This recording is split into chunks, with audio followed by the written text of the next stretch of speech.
presentasi tugas M4, izinkan saya untuk mempresentasikan funding plan. Yang pertama ada idea concept stage. Model awal diperoleh dari tabungan pribadi atau dukungan keluarga atau ya sebagainya untuk memulai usaha. Di tahap awal ini, kita sedang merintis ide nasi kepal mania. Modal utama biasanya berasal dari tabungan pribadi atau dukungan keluarga serta teman. Kenapa ini penting? Karena usaha kita masih dalam tahap konsep, belum ada produk ataupun bukti pasar. Jadi, kita perlu memanfaatkan lingkungan terdekat untuk memulai. Pendekatan ini memberikan fleksibilitas sehingga kita bisa mengembangkan ide tanpa banyak tekanan. Yang kedua ada early stage atau product launch. Untuk mendapatkan modal tambahan dari teman atau komunitas kampus yang mendukung ide usaha. Nah, ketika kita siap meluncurkan produk nasi kepal mania ke pasar, saatnya mencari modal tambahan. Salah satu cara yang paling efektif adalah crowdfunding. Bayangkan, kita membuat video yang menggugah selera menunjukkan nasi kepal yang lezat, lalu membagikannya ke platform sosial media. Teman-teman dan komunitas kita bisa ikut mendukung dengan mendonasi kecil yang memungkinkan kita meminjam modal dari individu lain tanpa harus melalui bank. Bunga lebih terjangkau, prosesnya lebih cepat, dan tentunya mendukung usaha seperti milik kita. Untuk yang growth and scale stage akan dilanjutkan oleh rekan saya Adam. Waktu dan tempat dipersilakan. Baik, terima kasih Rizal. Pada bagian growth and scale stage, ya kami dari setelah hanya mengumpulkan dari sahabat-sahabat terdekat dan komunitas untuk bisa membantu launching produk, kami juga mengajak lagi untuk mereka berinvestasi di dalam keuntungan memperluas usaha produksi. Ya, dari sebelumnya kan hasil produksi kami masih sederhana, sekarang masih bisa dilanjut untuk investasi jangka panjang yang lain.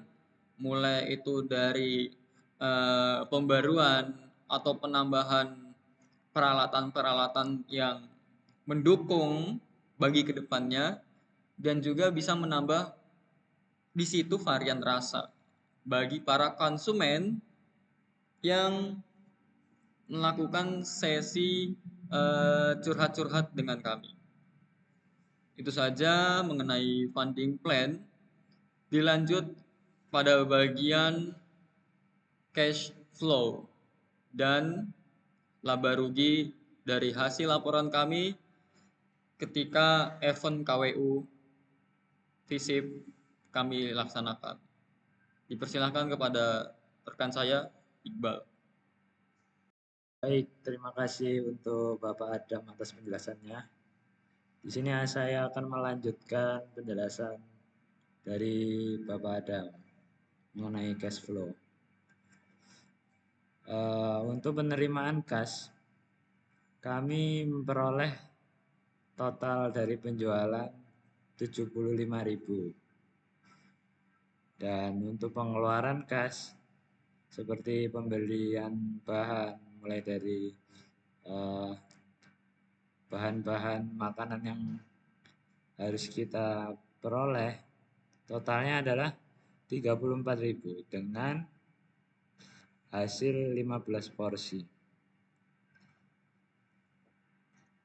Oke, dan tidak hanya itu, karena kami juga memerlukan sewa meja, bensin, dan lain-lain. Maka dari itu di sini saya akan menjelaskan rincian untuk sewa meja.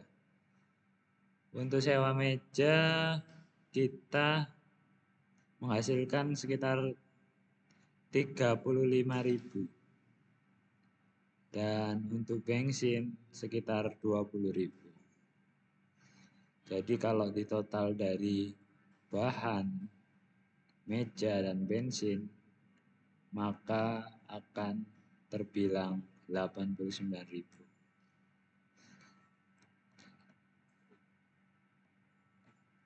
Oke, untuk keseluruhan dari yang kami peroleh untuk tanggal 5 Desember kemarin, total arus kas bersihnya adalah 14.000.